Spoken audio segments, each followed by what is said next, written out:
If you buy the CD, you can get the original. Not even buy it. If you just take one from me. If you want one, hit me up. You don't even have to stop. I'll just wing it in your car.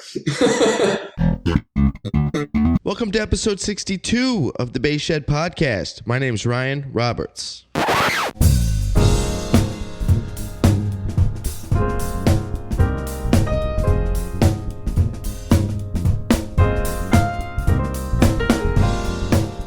www.thebassshed.com. That's right, folks. Not only is this a podcast, but it is also a resource to learn from the legends. I have bass transcriptions for upright and electric bass there. You can search by the bass player that was transcribed.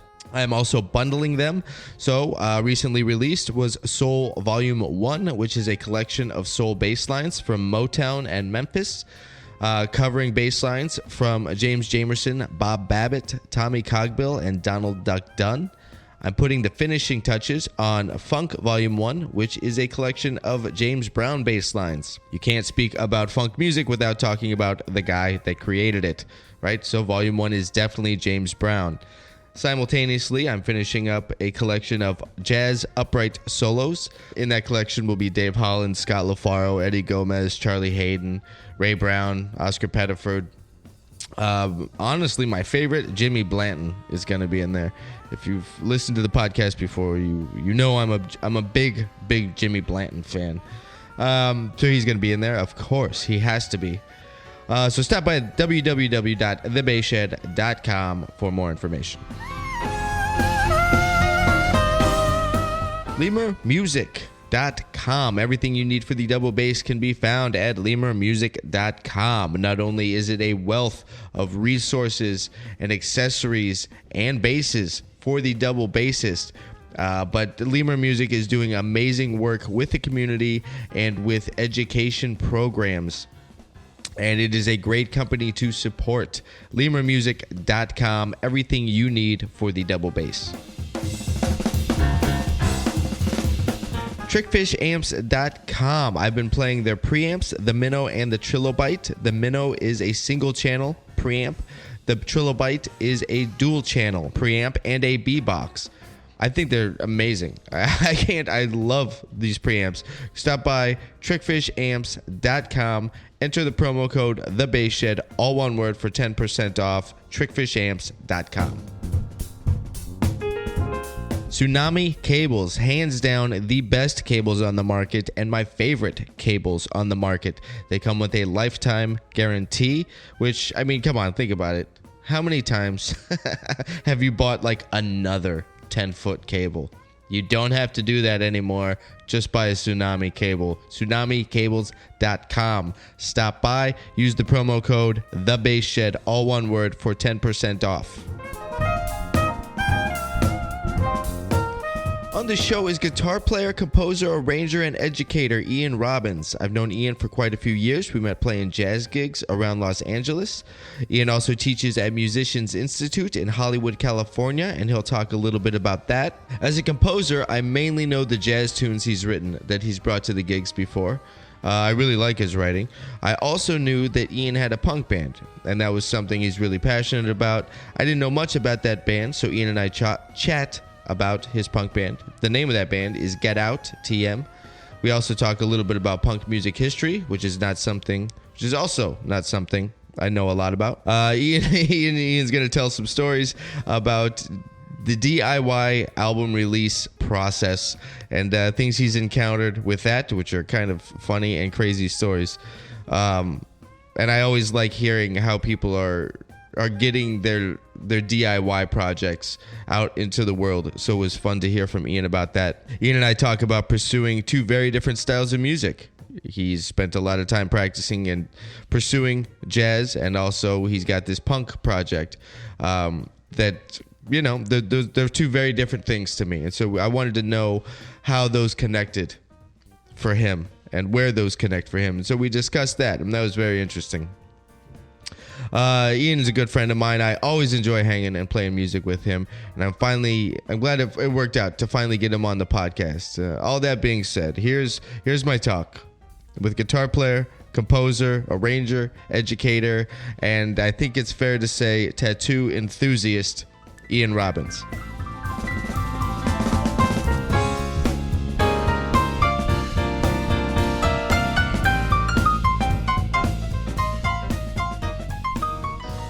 How you been, man? I've been all right. Yeah? Yeah. I'm like so excited for the bad idea you had to let me do this. It won't be the first one today. Yeah. Oh, really? Yeah. Well, that's because we're doing a two-parter. Like, yeah. What's the other part? I don't know. You don't know? Who Okay. knows? We'll see what happens. I don't even know where to start. Tell me about your punk band, because I don't know that much about your punk band. All right. Well, first of all, actually, let's start with this, because I brought my bass for show and tell. Oh. Which I'm sure the people just listening are going to love. What am I looking at here? This is I believe a 1997 American Deluxe. Okay. Looks about right. It's a P bass with like this active pickup that sucks, so I never have it on. But at least it's got like the really hard to get out battery thing where you have to get the screws out, and they're all stripped. So this is not. So you're not endorsed by Fender then. No. Diodario though, I got my Diodario strings on there. Got my Diodario endorsement, but it's good. So this is what I used to, because I write. I don't play bass in the band, but I write the bass parts. Okay. So this is what I used to write all their stuff. But should I make a guitar player joke or a punk bass player joke? Yeah. I have too many options. I have too many options right now. Let's do what? Okay, punk bass player joke. Why do you have the other three strings on there? You should only one. You just need an E, right? Yeah. Well, actually, our band is it's maybe not what you think. It's actually I know. hard. That's why I actually want to know about it. Yeah. So it's actually like I use the bass when I write in the punk stuff to make it like more melodic. Sure. Right. So the bass is pretty active in the band. It's not just it's not when people think punk, they're thinking like Ramones, but that's not.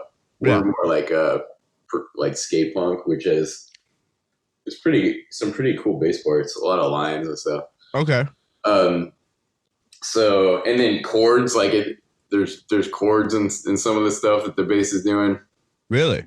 So yeah, it was kind of interesting. So I used to have a different bass player that was having a hard time with it. So now I have a converted guitar player playing bass, but it kind of works because like I'm a guitar player writing bass parts. Right. So it kind of works a little better because it's kind of a little more along the lines of like how, because like most punk bass players are just like the worst guitar player in the band. Sure. Right. Sure. So yeah, it kind of works out. So like that style has evolved, like the skate punk style has evolved because it's like, mostly guitar players playing bass. So you get a lot more lines. Yeah. Okay. So skate punk, does this come out of like a West Coast punk movement, or is this like a very California brand of punk? Yeah, this is like a SoCal style. So like, I guess I'm bad at my history. Like Bad Religion kind of started like the melodic skate punk kind of thing on their album called Suffer. So it was, there's like a whole thing, and punk people will yell at me for probably getting it wrong, but whatever. If there's one thing that punk enthusiasts love to do is to tell you what's not punk. Yeah. Right. Sure. Yeah. So I'm confused, but yeah. So it starts with Bad Religion, but like the band that we emulate the most is NoFX. Okay. And so their frontman is the bass player. He sings and plays bass. Oh, really? Yeah. So his name's Fat Mike, and he's a really good bass player. Like he's not trained, but like he does some pretty crazy stuff. So Fat Mike is the new bass player in. No, he's the bass player of this band called NoFX. Oh, right. Okay. Right. I knew that. Yeah.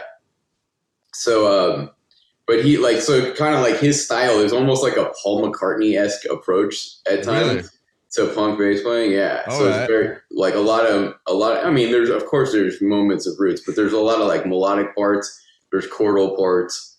that go on at times. And so he's a pick player, and he uses a very light pick. Like he's got some videos out now, so he uses like a super thin pick.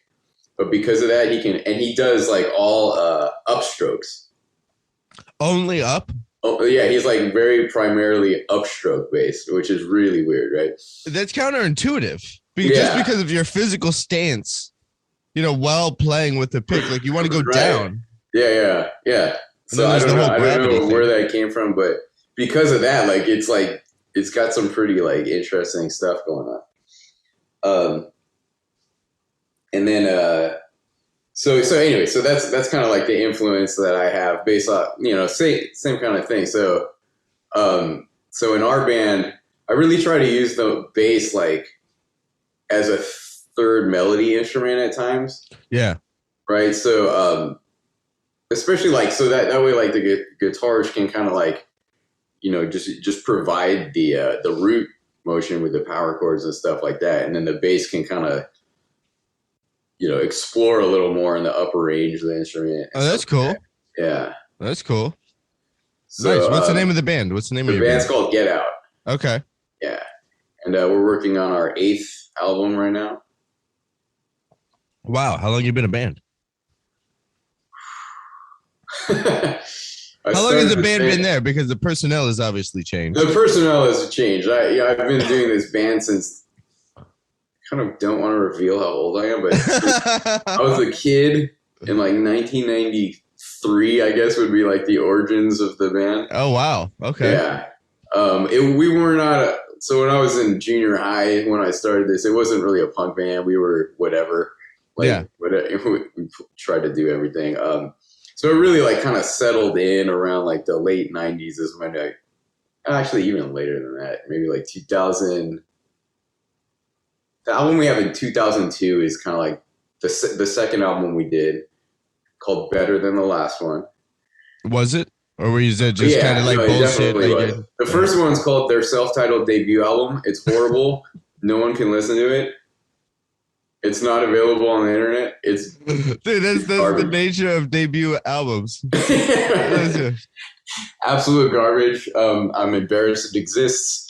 Unfortunately, it only exists on CD, which no one what can play anyways. Yeah. I think you would have a better chance of someone owning a cassette player. Yeah, at this point, there's actually like we have a gym here at the apartment complex I live at, and they have there's like this defunct cassette player there. I'm like, oh, that's cool. Hilarious. That's hilarious. I was like, if I ever need a cassette player, I know where. Yeah, I mean, but it's the same thing. Like, I don't have any CDs anymore. I mean, just like I don't have any cassettes, so I have no use for any of that stuff. Yeah. So then, this is an interesting question. How do you go about distributing your new records? Right. So the last one, so back in the day when we would release albums, the breakdown, we're a DIY band. Yeah. We don't have no one's paying for it except for ourselves. So the breakdown, like back in the day in like 2000s, is 1,000 CDs would cost you just like $100 more than getting 100 CDs. Yeah. Right. So it's like, all right, we'll just get the. Right. Let me just have more in my garage. Right. Well, at that time, you're optimistic. People were still buying those things. Yeah, right. But now it's become like just boxes and boxes of shit. So every time I move, I'm reminded of my failures.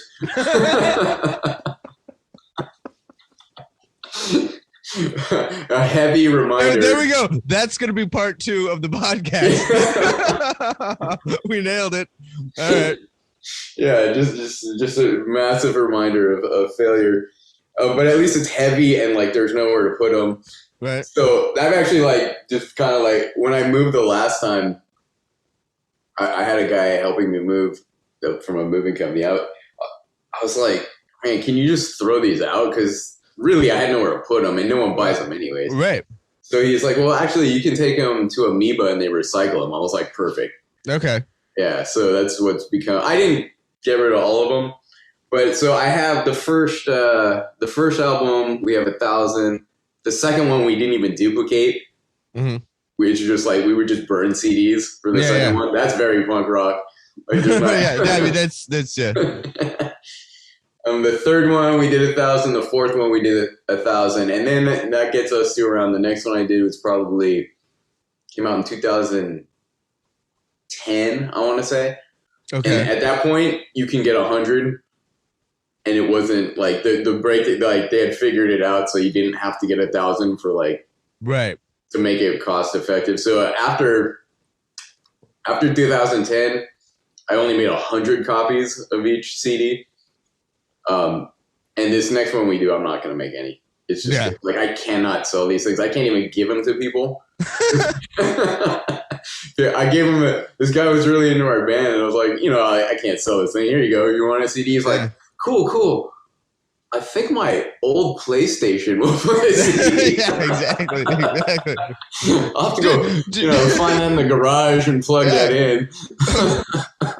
And just bundle them as a set of 4, man. Like, here, have a set of coasters. Yeah, right. Yeah. The CDs don't work. Is your table wobbly? Yeah, right. Get it out. Speaking of tables. yeah, I'm gonna be moving soon. You got one? I have yours. I can't give it back though. It's my only one. Yeah, no, I need this. Do you really need it? No, I don't need it. So what have you decided on something? Like I've heard about Bandcamp is a thing. Oh, so we've been doing there's 2 of them. There's Bandcamp and then there's another one. That I always get mixed up with Bandcamp. SoundCloud? It wasn't that one. It was something where you can like upload your artwork and all your stuff. And I set it up. I have an account. I just can't think of what it is. Okay, so there's a few. There's the one I use is CD Baby. Okay, I've heard about that one quite a bit. There's also DistroKid's a big one. And there's something else. TuneCore, I think, is one of them. Right. So I usually go through CD Baby, but they are. I don't want to say their customer service is bad because it's non-existent. Okay. Right. They would actually have to service the customer in some capacity. Right. You can't be bad if there's not even any customer service at all. No, that's a very understanding approach to a shitty company. Yeah. So I like their deal is good compared to the other ones. Because some of them I forget which is which, but I think one of them TuneCore maybe you have to pay a yearly fee. Okay. Just to exist. Yeah, so each album you do or whatever, you have to pay whatever. It's not much. It's $10 a year or whatever. I don't quote me on the price. It might be $30 a year. It's probably something like that. Yeah. But then say you have something like we do. We have an album that came out in 2003, right? And no one's really not many people are going to look back and back and back and back. So if you want to keep that up, you have to keep paying for this album that you're probably not even generating that much money on anymore, right? Unless you were going to promote your back catalog specifically. Right. Buy the new record, get 50% off the last one or something. Sure. Yeah. You could do that. So, but the CD Baby one is you pay a flat rate and it's up forever. Yeah. Okay. That's what's cool about it. And it's not that much. I think, I think it's $100, I think, for an album. If you do the premium thing and then there's a cheaper option and stuff. To upload it? Yeah. Which is, it's not bad. And then they distribute it to every iTunes, Spotify, everything. But the downside of that was that our last album, being as our band is called Get Out, there's over the years a bunch of other Get Outs have sprung up. Oh, really? Yeah. Oh, yeah. There's all kinds of them. And so, it's kind of ironic then.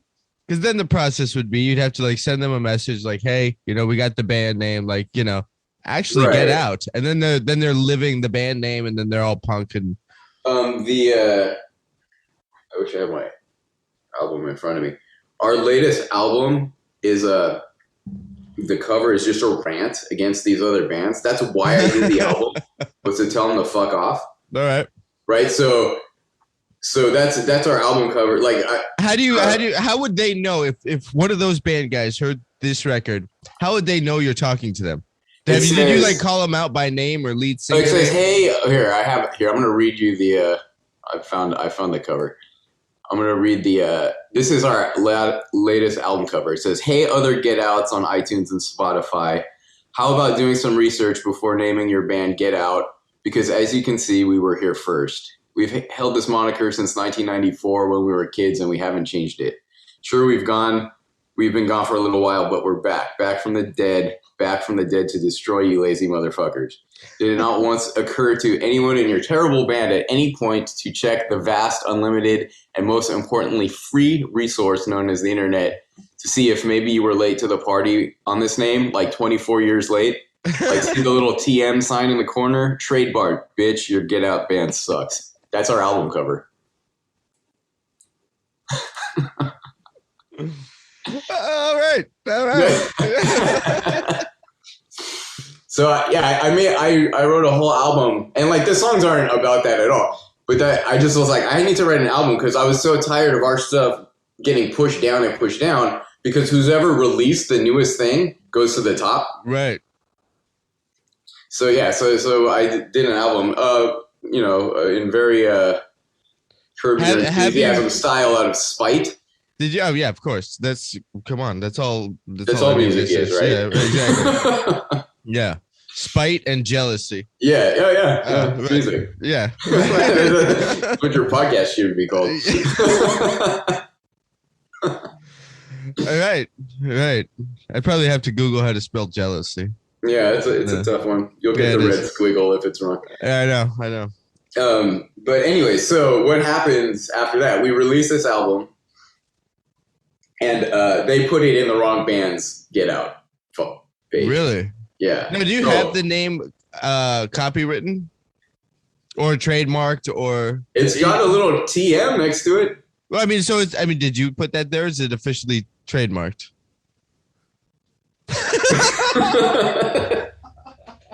Next question. Just sue him. Yeah. There was a long time ago. Yeah, like maybe like I don't even remember how long. Like 20 years ago, someone like actually sent me an email like saying like, "Oh, our band's called Get Out. We're gonna send a lawyer after you if you don't call it that." I was like, our band's called Get Out TM because the TM's really small. Yeah. I was like, go ahead and try to sue it. I'll just say it's that. Yeah. I never heard from them again after that. Yeah. But anyhow, so our album is released with this cover on the wrong Get Out's page. So in a way, they have no choice but to read that now. So it kind of accidentally worked perfectly. Yeah. And it's still up. Like, so. Is this CD Baby that did that? Yeah, this is my problem with CD Baby. So they actually have amazing customer service. well, if it was intentional, sure. Yeah. It's also like they've got us under metal for this album, which is not at all a metal band. Anyone who likes metal and hears this will be very angry.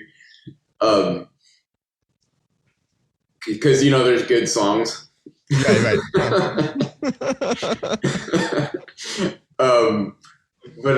So anyway, so I tried to contact CD Baby. So first, like, our album is up for a week, and then iTunes removes it.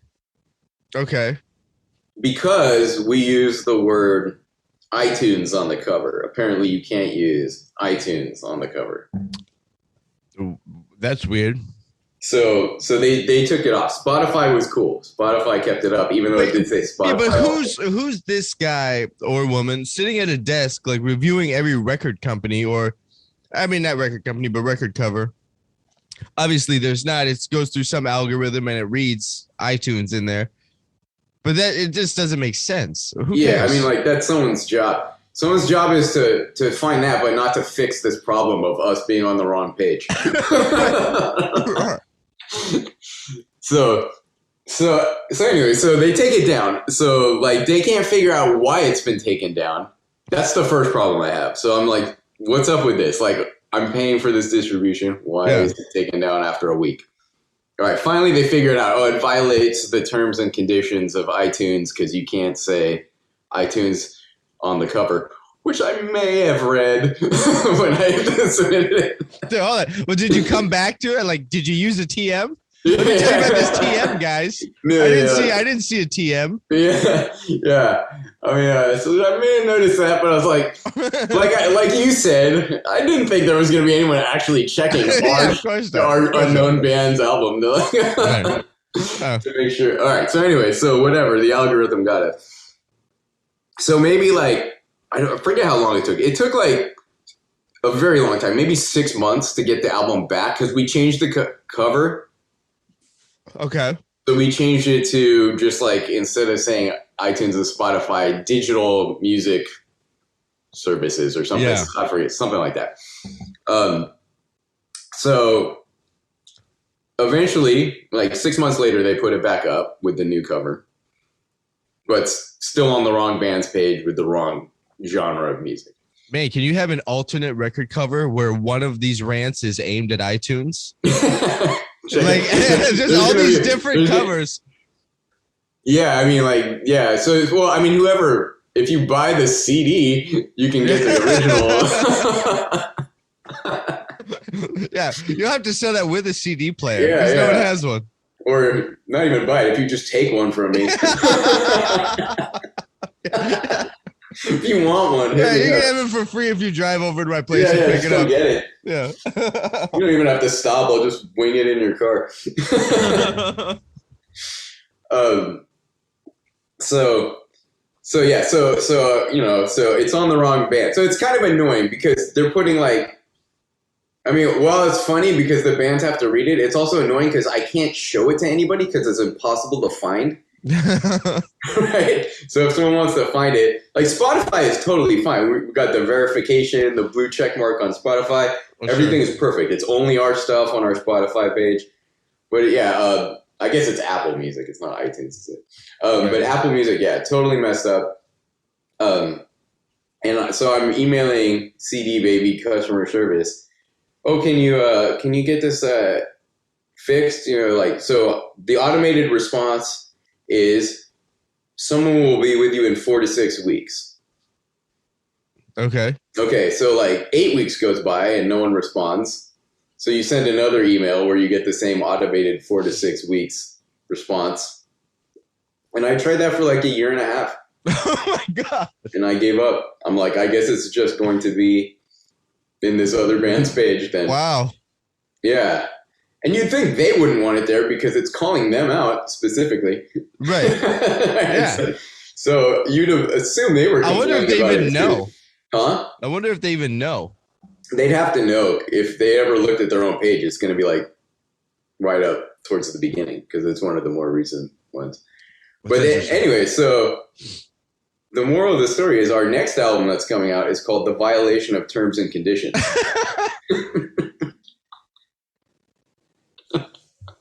All right. So what's going on this cover?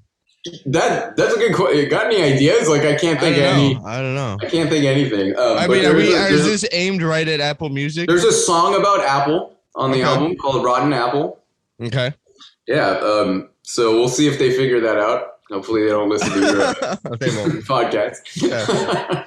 Just tell them you'll get back to them in 4 to 6 weeks, and then don't touch it, and don't answer them in 8 weeks. Mm-hmm. Yeah. So yeah, there's a song about Apple. It must have been like one of the first ones I wrote because I was so furious about how possible they are.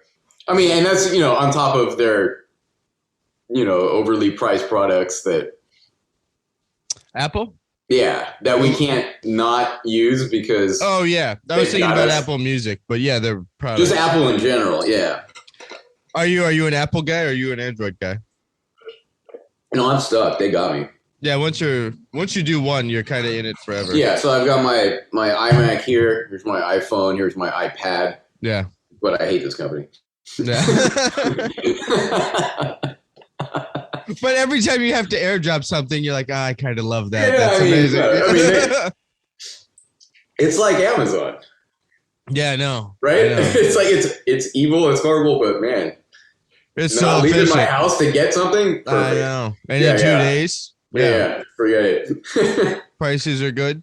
Yeah. So I think it is ruined.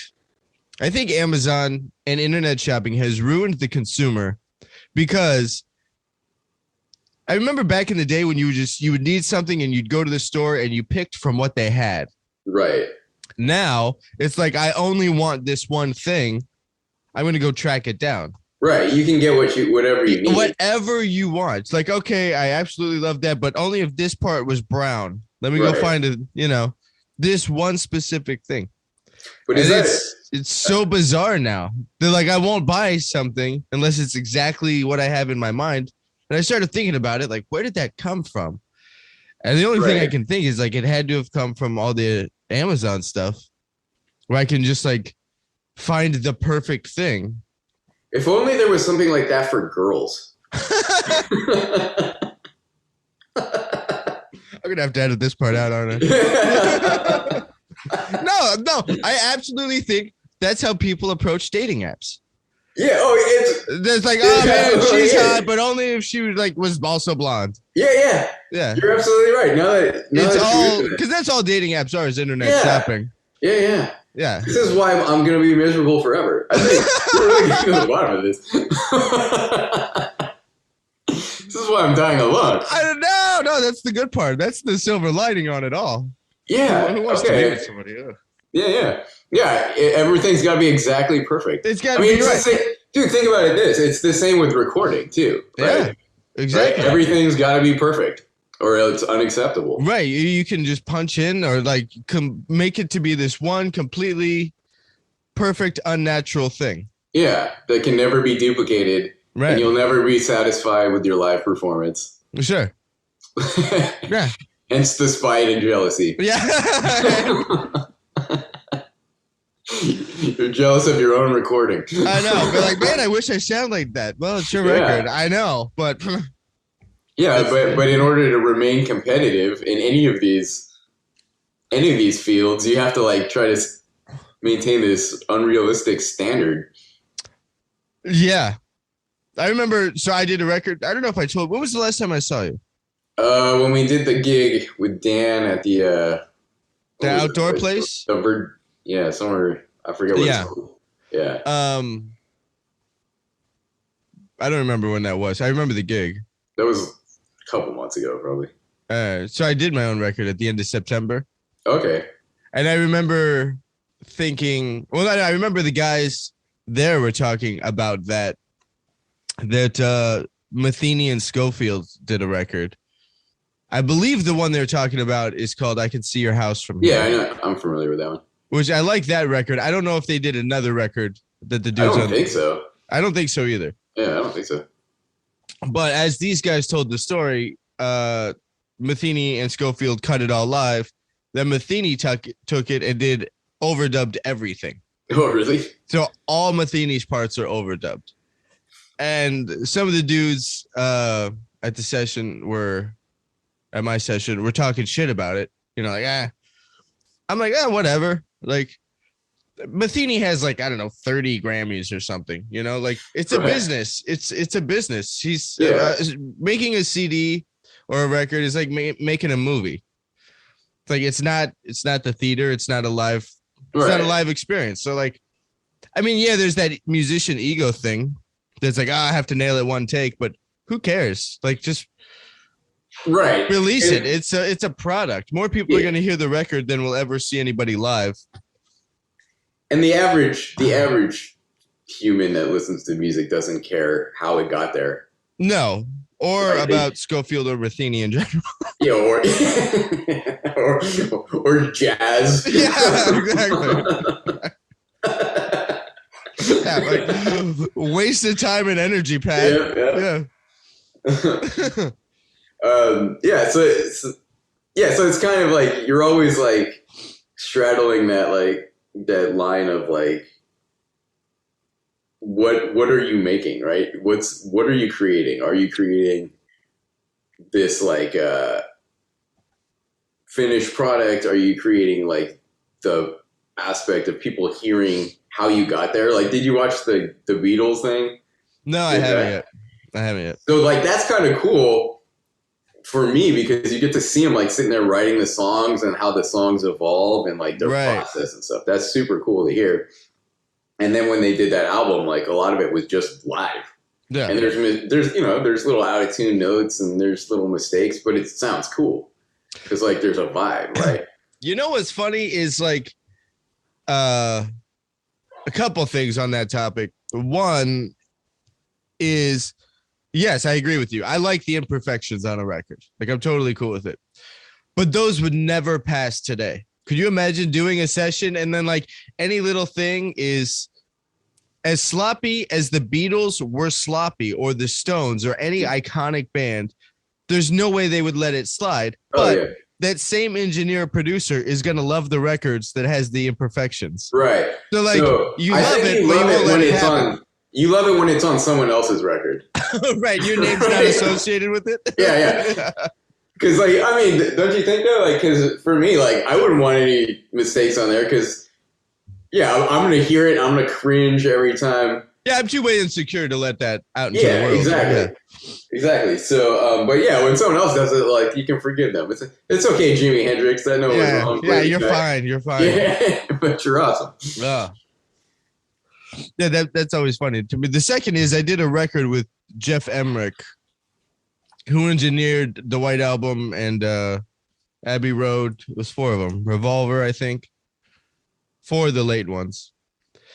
And like that dude in the studio, that's all he listened for was just vibe and overall feel. And there's some not perfect moments on that record, but he didn't care because he wasn't listening or trying to achieve perfection. He was trying to kind of achieve the capture of the song experience and the human experience of the song. And I think it's a different way of listening that maybe came from the older generation. Right. But I mean, I teach like at MI, I teach the songwriting and production program. So I work with like a lot of 20-year-olds, right? Mm-hmm. And all they know is perfect. Right. Right. Which is so inaccurate. Yeah. That's all they know. So when they hear like older music, they're just not into it. Right. And one of the reasons was like, I talked to this one student I have and he's like, oh, it's the production. I don't like the production. I'm like, well, they didn't have like, you have to understand they couldn't do what they're doing now. Right. It just didn't exist. That technology didn't exist. But he doesn't want to hear it. Like his ear is like, here's one thing. It accepts the one perfection way of listening. I mean, I wonder how much of that is just generational too, that he rejects it because it's not relevant to his generation. I mean, yeah, I think that's a big part of it. But I mean, I assume there's younger people that like older stuff as well. I mean, I got a lot of students that walk in with Pink Floyd, Led Zeppelin t-shirts on. Those bands aren't perfect. Okay. No. Yeah, I guess it depends on like this dude likes some band called Altered Bridge. Have you ever heard of this? No, Altered Bridge. Alter Bridge, maybe. Alter Bridge. Yeah, it's like he calls it metal, but I don't really call it metal. It's more like just boring.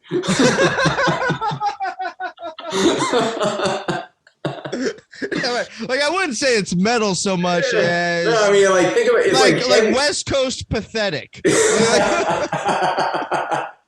Think of like a really long like heavy Alice in Chains song, but that's never catchy really.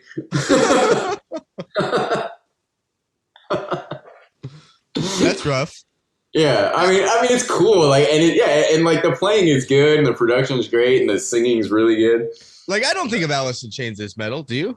Like, no, I'm not like a metal to me, guy it sounds more. It's more like maybe Alice in Chains isn't the. They were on the alternative radio when I was growing up, so I just think of them all as alternative because that's in the '90s. That's what we called all of it. Like, right. Alice in Chains to Red Hot Chili Peppers to Toad the Wet Sprocket, Silverchair. Right. Like different. Yeah, they were all just alternative. Right. Yeah. All right, so that's not a good comparison actually. Something more recent, like what's that band everyone hates? Nickelback. Yeah. Yeah, so like kind of like that, because it's like that kind of production, but without like the pop element maybe that Nickelback has of like someone's got to like this somewhere. It's kind of interesting because it's like complicated, you know, like there's odd meter stuff and it's really theatrical, and it's like what I'm hearing is it doesn't sound bad. I just don't get any emotional connection to this music. Sure. But this dude is like so into it. This always fascinates me, like what people are drawn to, because the most fascinating part about music to me is like you will never write a song that everyone likes. It's not possible. I don't think so. Yeah, I'm trying to now think of songs that are so widely accepted across. So like many everybody, different. like. Oh, not everybody. Like Bohemian Rhapsody, maybe the closest. That's a good, maybe. But like if someone who's into hip hop is not gonna. But okay, like take Bohemian Rhapsody out of Wayne's World. Would you have known about this song? No, that's where I learned about it. Yeah, exactly. Yeah. Like, it got a whole new thing just because of Wayne's World. Yeah. And then like, all right, so on the same token, Don't Stop Believing because of that show Glee. Oh, is it on Glee? Well, I hate the song just because you have to play it at like every casual ever. Yeah. I mean, that's why like people that are younger than us know this song. Sure. It's like when Adele did the tune by The Cure and everybody thought it was Adele. Yeah. It's just redone for a new generation. I mean, and I'm guilty of this in the 90s when I was listening to my Dr. Dre and my Tupac and like all these groups they were coming up with. I thought these guys were. Oh, yeah, none of that was theirs. Yeah, none of that was theirs. Yeah, not one thing. No. But I, being 15 or whatever, I gave them all the credit. Yeah. Right. Like, and that's really all that matters because like every 20 years, there's a generation of people that never heard anything before, and you just recycle it over and over. That's all of it is. It's just regurgitated stuff. So, when do you think the last decade of original music occurred? Oh, to me, it's the 90s. Yeah, okay. I mean, I agree with that too. I don't know if we've ever talked about this. I think of it because the internet, then you can have it all, and everything in our society is part of fusing together. And so it's no longer about like people in places anymore. And like hearing, like I liked country from the 90s too. I liked so much music from the 90s, all the hip hop stuff, all the rock stuff. It was very specific to each group and band. Right. Telling their story. And now like everybody's just got the same story because everybody is tied to the same internet and the same apps and the same things that dictate our culture. And yeah, the whole way that music was distributed and the way you learned about music was on the radio, right? Yeah, right. Right. So that's like, I mean, that's the biggest difference is that you went from learning about stuff that was getting played on the radio, and now it's like you're saturated with everything. I don't even know. Like, I know where to find new music, but I don't even know how to start looking. It's so... Right. It's so much. I don't know like what to watch on TV. It's so much. I don't know what a new movie is. Like it's so much. It's just like, ugh. Yeah, which is good and bad, of course, because like it gives more people opportunity. Sure. But then it also waters down the quality. Yeah, exactly. Yeah. So I mean, like when we were coming up as a band trying to get signed, it was like so frustrating because like you couldn't get anyone's attention because. Like the people in charge, no one wanted to hear it, and now it's like, all right, well now everyone can hear your music, but how do you get them to listen to it? Right. But then it just seems like, I mean, you're against the world with like, hey, check me out over here. I'm doing this everyone's doing it. Yeah. And everyone's got GarageBand on their computer and everyone's a SoundCloud rapper. Right. Right. And just in addition to getting new ears on your stuff, like, yeah. It's pretty daunting. Have you ever hired a publicist or any kind of managerial folks? Nah, I gave up a long time ago.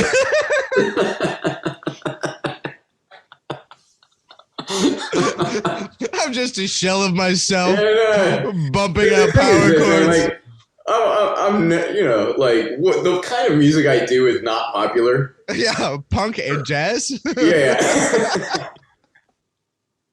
Yeah, it's really hard, and no one respects it. So that's what I've chosen for my life. Right. I've chosen to alienate myself from everyone. And I wish I could get into some more popular styles, but this is what I like. Yeah. So I was just like, you know what? I just do it because I need to do this. I need this creative outlet. I hope people like it, but I can't.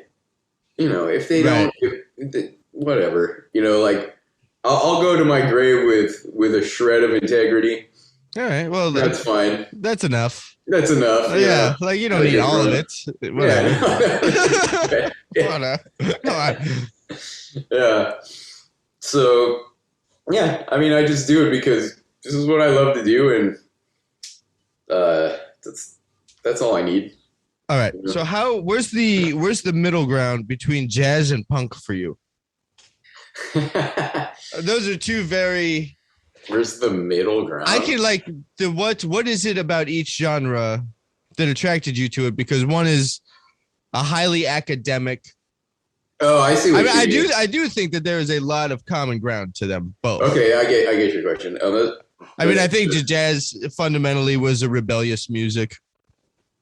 I mean, if you really get into it, it wasn't what people may think of it as this like high society. You wear a tux and you're playing jazz in the background. Like it was pimps and prostitutes and drug addicts all rebelling against oppression.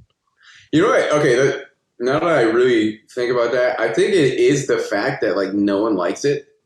Oh, just to be like kind of like exclusive, right? Yeah. Okay. Like I feel like that because that's the punk thing. The punk thing is like it's not supposed to be for everybody. Right. Right. So like the people that are into it like have more of a connection with each other because it's much more specific. Sure. Than that. So and jazz has become that. Yeah. Right. So like the people that you encounter are more passionate, I guess, about the music itself. Yeah, I feel like jazz is like punk with a heavy dose of entitlement. That's what I think it is. And longer. Yeah. Instead of a 2-minute and 34-second song, they're gonna take a 5-minute. Yeah. Jazz song is like 32 measures that last for 20 minutes. Yeah, exactly. Right, and then the tenor player is done.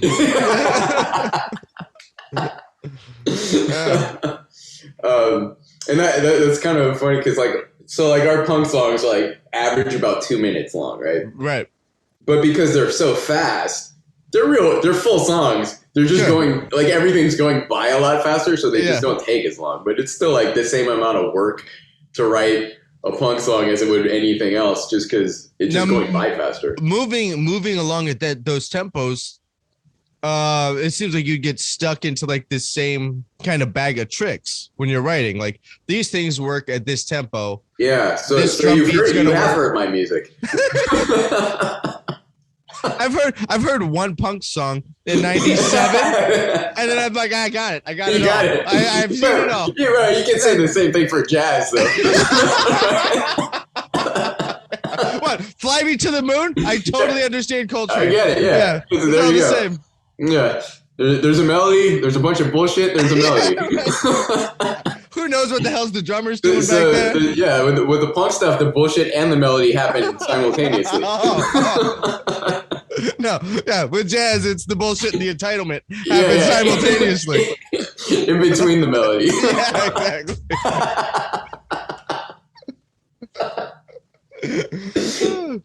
Yep. What would be hilarious is if we both have jazz gigs tonight. Yeah. Well, we will. Yeah. But I mean, yeah, it's kind of funny. There's something I get emotionally from the punk band that I don't get from jazz. Mm-hmm. And there's, like the student of music that I am. Sure. Like, I need like the jazz to keep expanding. Right, more of a my interest. mental, so I don't a mental stimulation. Yeah. Otherwise, I'll lose interest. Seems like the punk thing would be more of a visceral response. Yeah, like because it's more of a performance. Oh, it's an overall performance, and I'm singing in that, So okay. I'm not a jazz singer, but I've honed my vocals so I can at least do one style mediocre. Yeah, like mediocrely. Yeah.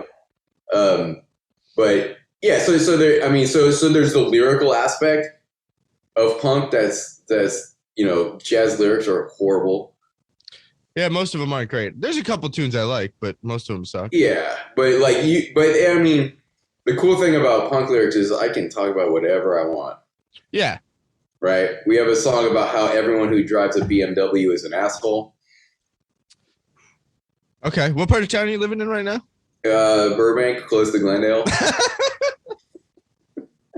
There it is. There it is. Moving on.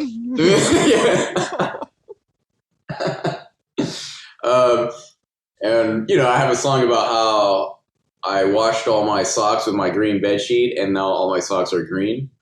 That's important. Yeah. So like. No, but you know what? I think that's just as I think that is equally as relevant as hearing Taylor Swift talk about love. Oh yeah. Yeah, like that's equally as relevant. Like that's basically what you're offering the world, Taylor Swift. Nobody cares. What are you, 15, 16 when you wrote your first hits? Yeah. You don't know anything about the world. Yeah, what do you know about life? Like, you don't know anything. Just shut up. So, exactly, yeah. So like this is like what the rest of us go through. Yeah, right. This is what I think about, like, oh, some boy didn't look at you or whatever. Like, all right, now I got to buy new socks. Yeah, no socks now. Yeah, so that's what that's kind of like more my attachment is that the way you write those songs is so much different than how you write a jazz song. Sure. Right, because jazz song is you're creating imagery through the melody and the harmony and the textures and stuff like that. Oh, is that how it works? Shit. Damn it. Someone might be able to do that. And the punk song is more about like the message and how you're getting, and just driving it home. Right. And not taking yourself too seriously. Do you, right, that's the anti-jazz. Yeah. The jazz you listen to, is it pretty punk in nature? No, I mean, like, to be quite honest, like, I used to listen to a lot more jazz than I do now. Uh-huh. I kind of feel like I've heard it, like we've talked about. Yeah, it sounds the same. What I mean? Like, and it's not to say I don't ever listen to it. I do put it on. I do enjoy it. But like when you're like just getting into it, when it first starts to click, like, man, you just want to submerge yourself in that music. But I think that's also because you're trying to figure it out. Right, because there's this mystery of like, how do you do that? And there's like this challenge there. Like, no, this isn't gonna win. Right. And so you're just obsessed with it, trying to learn it. Right. Yeah. So I think like now that I've gotten to the point, not that I'm so good at it or anything, but like I'm just like not as interested in learning it because I feel like I've gotten as far as I'm gonna get with jazz. Okay. Right. I mean, like I'm not trying to be Matheny and make that my thing. It just so I'm satisfied with how I play, all right. Or not.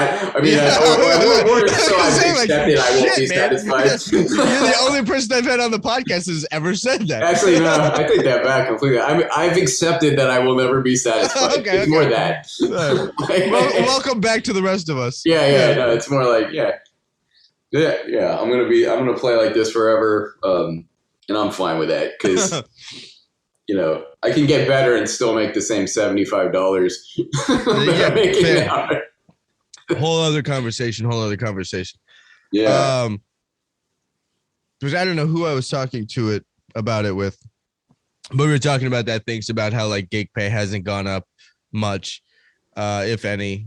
And it's like, as cost of living goes up and we still get paid the same, that means our personal market value is going down. Right. But we're getting better. Yeah, right. So like, you told me that 5 years ago. I remember hearing you say that. Yeah, no, that's been my rant forever. It's been my rant forever. It's terrible. It's terrible. Yeah. And dark. I mean, it's super dark. Right. It's like really dark. I mean, yeah, I think like I've decided because of that, I do my college job. Yeah. I make my money elsewhere. Sure. The music is supplemental, but it's too stressful to just rely on that. I mean, your college job is MI though, so it's not. You're not teaching sociology or something. Oh no. Yeah. And I mean, in a way you are. I've narrowed the stuff I teach there, so I don't have to do any of the boring stuff like history. What are you teaching over there? I'm teaching. I teach like guitar technique, guitar reading, songwriting and production classes. Now, how do you ensembles and stuff like that? How do you go about teaching production? Well, that's more like how to get around the software. Okay. Yeah, like so you're teaching a lot of like plugins or compressors. Yeah, just like what that stuff does. Like when someone's new to that, you don't know what any of that does, or what the parameters are. Right. I don't any of that, or even how to get like a mix sounding good, like panning and. I don't know any of that stuff. Like that's a lane I chose where like I'm gonna leave that to guys that do that. Right. When I need that, I'll talk to those guys who they've obsessed about that stuff as much as I've obsessed about bass strings or like, some 3 notes that Ron Carter played or something. I'm going to leave it to them. I don't. Yeah. I'm out of the conversation. You kind of have to choose like what you're going to ignore. I've ignored gypsy jazz and flamenco.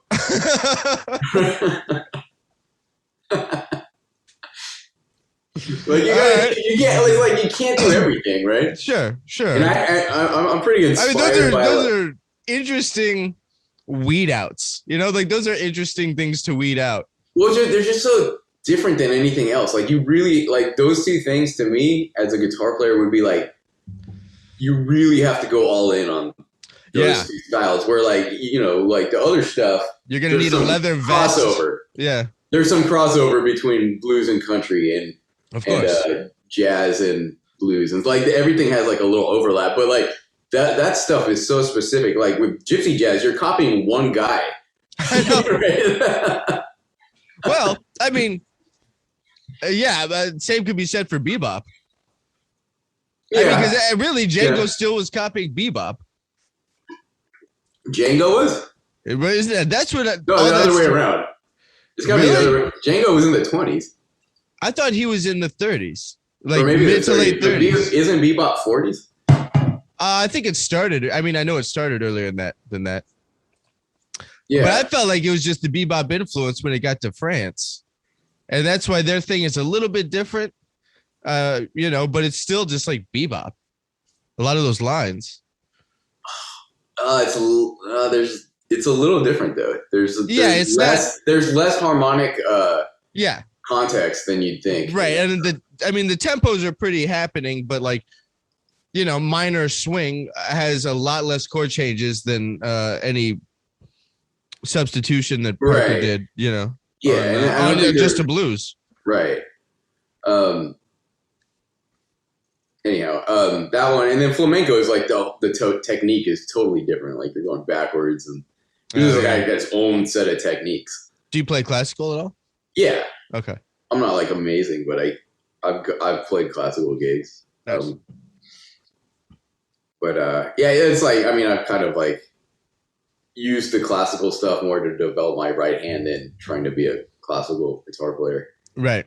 But but I had I could do that. Like if I had to, I could do a classical gig. I could do a country gig. Like I've trained myself on all these. I could not do a flamenco gig. Yeah, that's all the other styles you spoke of. Those are all American.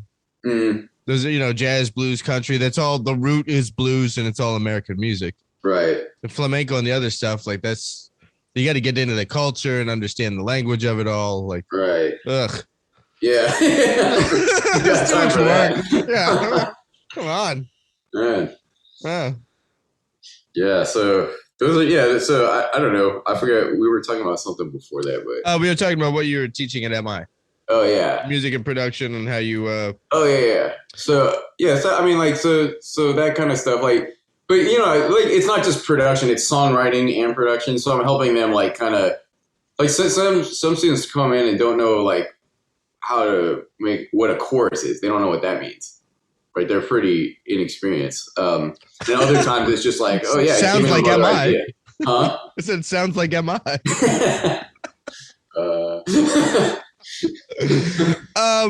But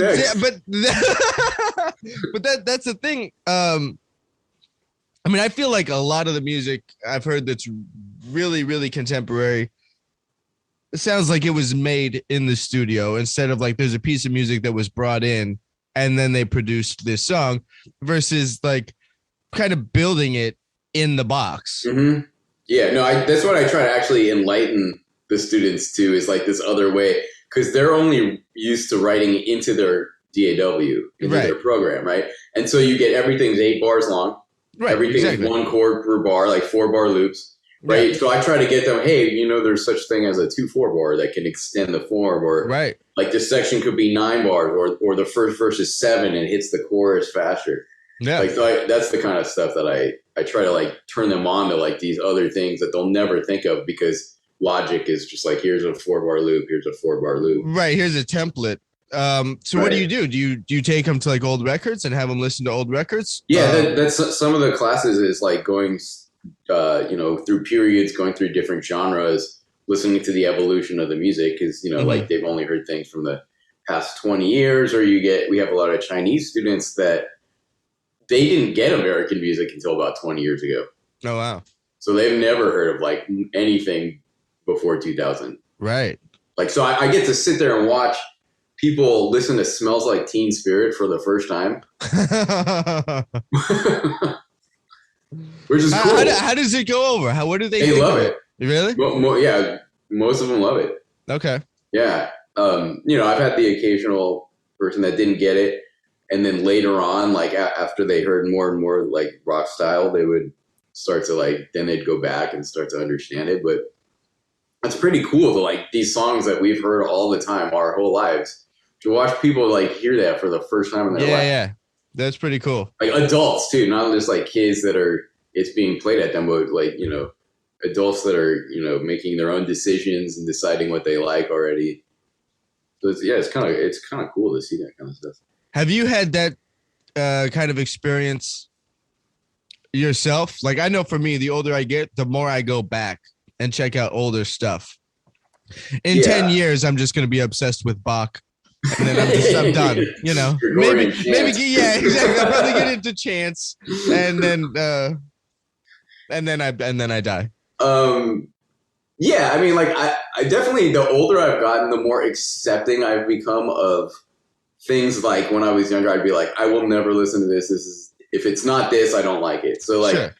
I've definitely like become more tolerant. Even the stuff that the modern pop, like I can find things I like in there, even if I'm like, wow, that was really hard to write those 4 chords, you know, but I can be like, wow, this production is awesome. Or like, I can appreciate like the vocal tone they got and stuff like that.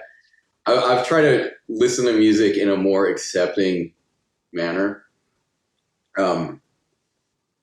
Because like, you know, it's real easy to like, just, it's not, I hate this. It's really easy to like, but somebody likes it. And I like the kind of getting to the bottom of like, what is the appeal of something I don't like? Right.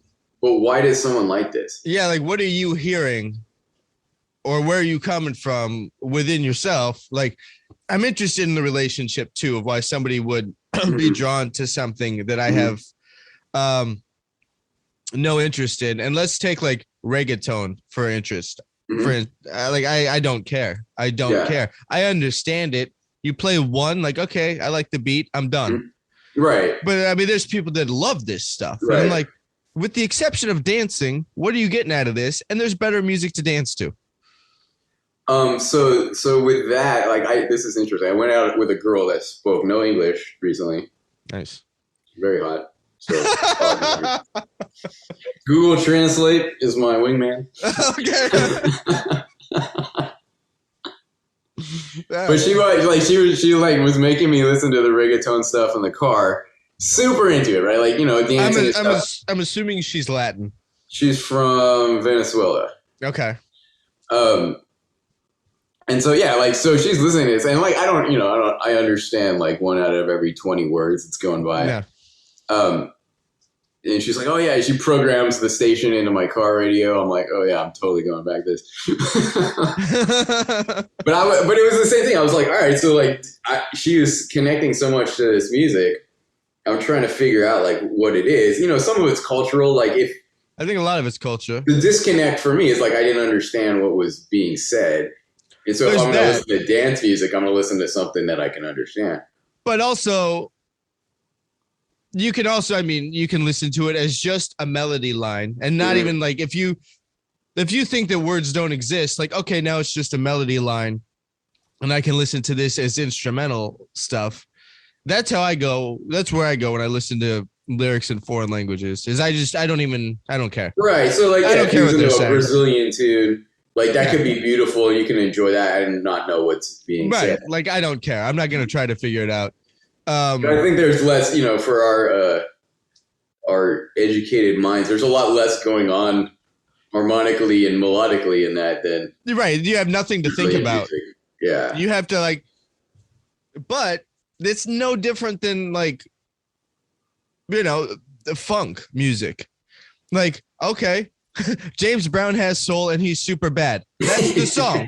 There's not a lot of, which are kind of two different ideas, having soul and being super bad.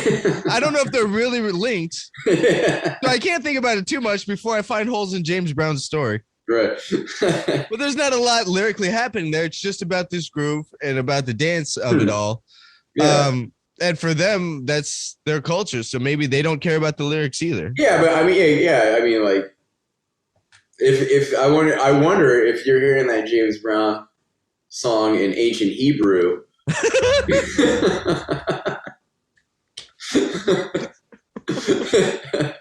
If you would understand, if it would hit the same way. Right. So yeah, right. You think some old timer named Ezekiel is super bad? I don't. I'm not gonna say he is. I mean, maybe he is. Maybe he's the original super bad. You never know. But I don't know if some Hebrew scholar is gonna be super bad. He might have soul. I don't know. I mean, it's the whole vibe, Like, I guess that's the thing. Is like with James Brown, it's the whole vibe. Like, yeah, the whole his whole thing was part of it. Yeah, it wasn't just the song. No, it was his whole kind of character, right? Which wasn't a character; it was very much him. But so maybe Daddy Yankee's got the same thing going on. How long has she been in the States? This Venezuelan. 6 months, maybe. Okay. Oh, does she like American music? Like, did you go the other way and see how she responded to American music? I wanted to play her like some of my stuff to see how that would go, but she was not having it. It was just Daddy Yankee. All right, so you're just done with the date. Like, all right, yeah. This isn't going well. I'm gonna play punk. That'll close it out. I did sing her some Boys to Men because she wanted to hear me sing. So I can kind of crush End of the Road in the right key. Really? Yeah, and so she was into that. Like, so she didn't really understand what I was saying, but I doubt she even knew the song. But yeah, that's the thing without context, especially on that, like Boys to Men. Like, did you watch the documentary on them? There's a documentary. Yeah. Oh, I gotta watch this. Or maybe it was some other documentary that they were a part of. But I thought it was about them. I gotta watch this. I love that band. And I don't know what happened to there was only 3 guys now. I think one of the dudes dipped out. They fired the low talking guy. Was he the one with the cane? Yeah, he got fired. Just probably because he only grew up too fast. Like he became he stood around and just said the thing, and yeah. Yeah, but dude, that's the anchor. Yeah, why are we paying this guy? Yeah. Yeah. Yeah. So it's been those three guys for a while, but I mean, not that they're like coming out with new stuff. They're one of those acts that like you can go to Vegas and see, but right. I think that's what they were doing, or some kind of reunion tour. I mean, there's so many of those. A friend of mine like just picked up the gig with Helmet. Oh wow! And I'm like, what? They're still around? Like I haven't heard of that band in 20 years. But like a lot of those bands are like, like the band without anyone in it. Yeah, like Grateful Dead is still a band, right? Yeah, I didn't even know how many of the original guys. I think there's like an original like a drummer is still in it, right? It's just somebody that. Yeah, I don't know anything about that stuff. What are you listening to these days? NPR. Sports talk radio. Yeah, nice. When I get out of teaching, like I just don't want to hear music anymore. Yeah, I get it. Yeah, no, it's kind of not a good thing. I don't encourage anyone to be like me, but yeah, I've like lost like the passion of listening to music. I like playing it, but and it's not like I don't like listening to it. I listen to a bunch of punk stuff. I try to chase down all the new stuff that comes out from the bands that I like that have been around forever. And I'll come across some new stuff that I'm like super into, but I don't know. It's not the same as it used to be for me, and it's kind of sad. I feel bad. I agree. No, yeah. I know. I've been there, and I'm still kind of there. What changed the game for me was getting into vinyl, and then that changed how I pick up new music. I actually have to go to the record store, and I'm actually looking through records, and it's way different than just like sitting and scrolling through, something on my computer. Like that changed the game for me. Because and with that, you're listening to the whole thing, right? Yeah. Like you've invested money in this thing, so you're gonna check out everything, right? Yeah. I think that's a bummer to me about the new way to consume music that most people get is it's just like I like this song, okay, now I like this song, right? But that goes back to what we said about the consumer and the Amazon thing. Like you're curating this playlist of only what specifically you want to hear, right? But I my whole life, even now, I listen to the whole album, even like the songs I don't like as much. Yeah. I'll listen to as much as the songs I like better. Mm-hmm. Just because it's part of it, like I like the whole journey, like being someone that releases albums still. It's like there's a whole process, and like that part fascinates me, the whole thing, not just like, okay, because like there's a lot of people that have made one really good song. Yeah. But just being like doing all of it is hard, and I wish people would appreciate how hard it is to make an album, how hard it is to write a bunch of songs. And so much time. I mean, it's years. How long it takes. Yeah. I mean, it's years, whatever this you're working on your 8th record, right? That's what you said. 8th album. Yeah. So, I mean, this 8th record took from when you were born. It's every influence you've listened to. Right. All the experience of the 7 records before it. Exactly, yeah. Every record takes you, however old you are, it took you that long to put together. That's insane. And like people are like, I just don't like this one. Asshole. Like 38 years worth of work. Yeah. Exactly. Yeah. It's so I appreciate that about like people, especially I love bands that have been around for a long time, even though like when no one cares about them anymore. Okay. Because like most bands they achieve their level of success and then they disappear. Sure. Right. But they're still around. Like most of the bands are still around because like there'll still be some people that'll come see them. Sure. But like, yeah, it's kind of cool to hear like, what do they, okay, now that the pressure of like having to release like hits are over, like what did you really want to do? Yeah. Right. Because that's what you're hearing. Right. Or they're just regurgitating the old stuff because that's what sells. Rekindle their fan base, right? I mean, like how many? I can't think of one. So what? Maybe you can. What would be a band from like let's say at least 20 years ago that has released something new? Oh, that you're just like, oh wow, they're still actively, releasing new material and they're still being creative and not just playing the hits to go get a paycheck. Like a band that people would know about, or a band Yeah, well, yeah, sure. What's the opposite of what Metallica's doing? Did you see their documentary? How they have a bunch, so I've seen. I watched one not that long ago. Was it the one where they were fighting with each other? They were like in therapy. Oh yeah. That's great. Some kind of monster. That's what that's called. Yeah, okay. I love that. That's so awesome. Yeah, because like that's real though. Like what I loved about that was like that was real. Like those guys, like that's what it's like to be in a band. It's like to hate the other people. Sure. Right. Yeah, I never with that band, notwithstanding. But yeah, I mean, like, but that was cool because like that's the process. Like, especially like those guys, like they're stuck together because so I mean, their whole world depends on it. They have to go out and work with these people, right? And do interviews and say good things and be in the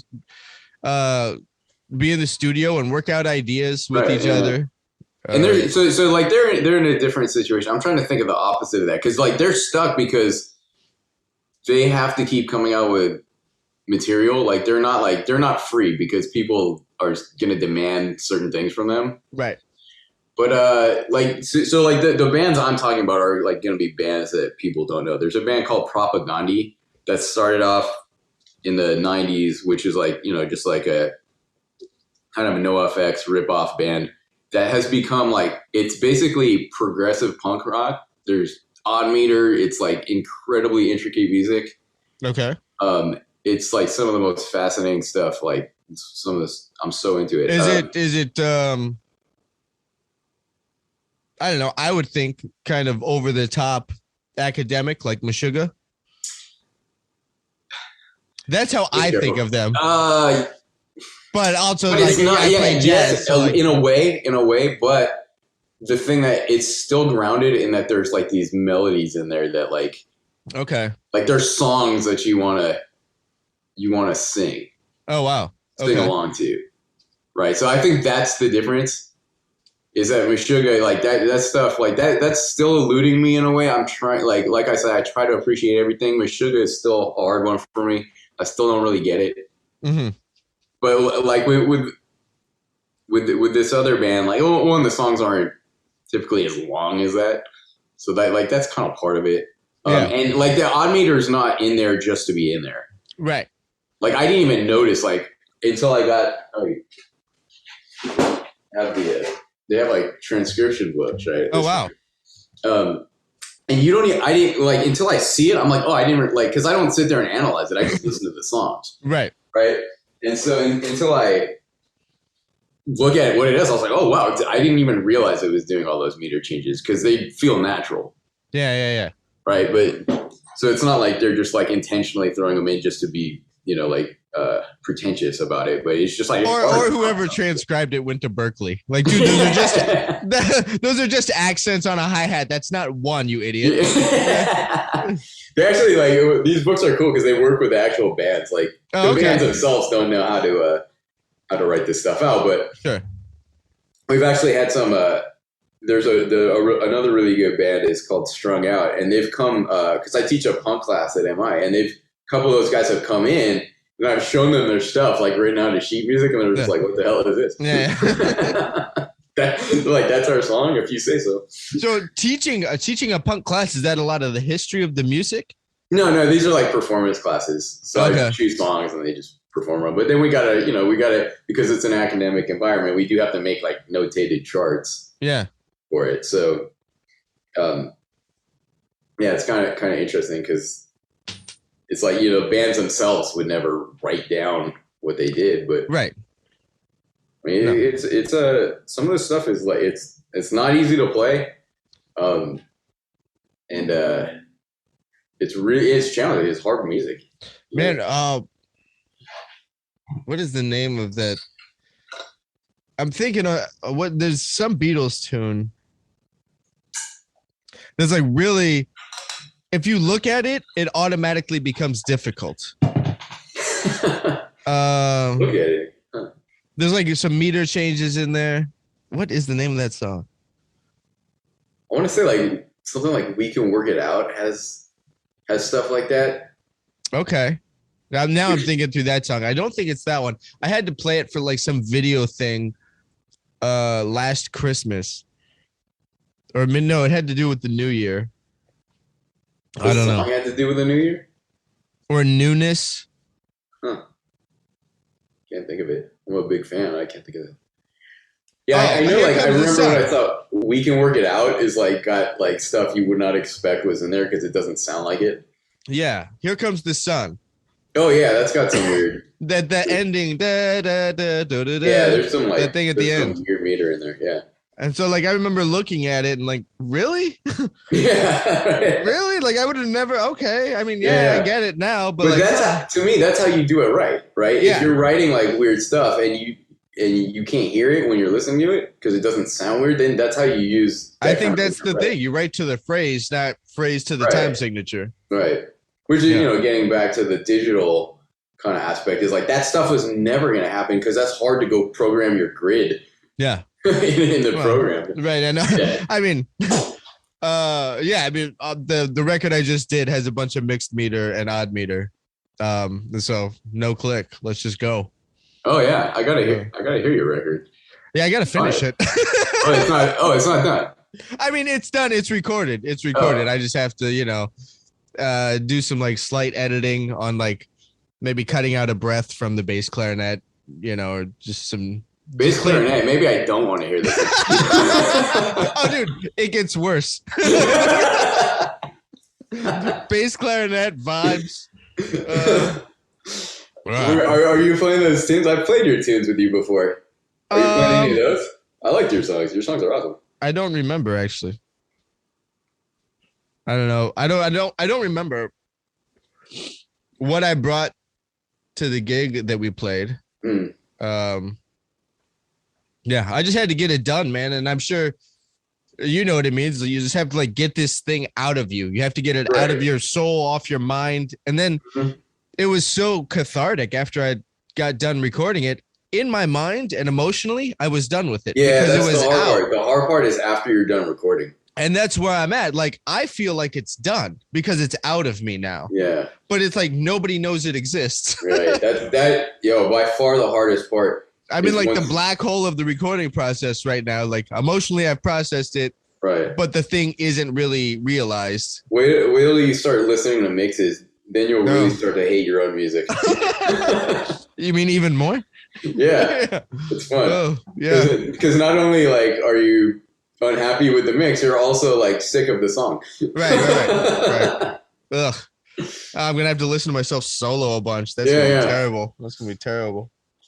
Yeah, I went through that with Dan's record recently, and I did all the arrangements for it for the most part. I think Lyman did one, but just hearing it over and over and over. It's a little different when it's someone else's too, because like it's not as you're not as invested. Yeah. Like when it's my stuff, like anything like that is not completely perfect makes me shiver.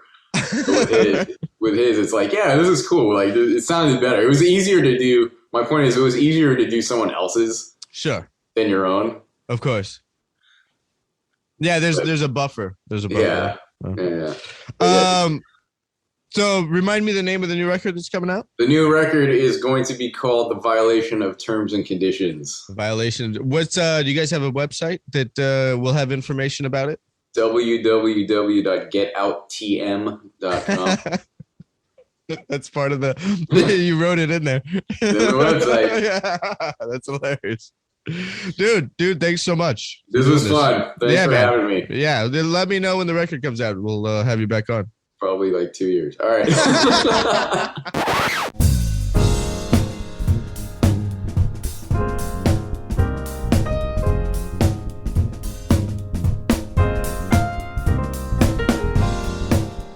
All right.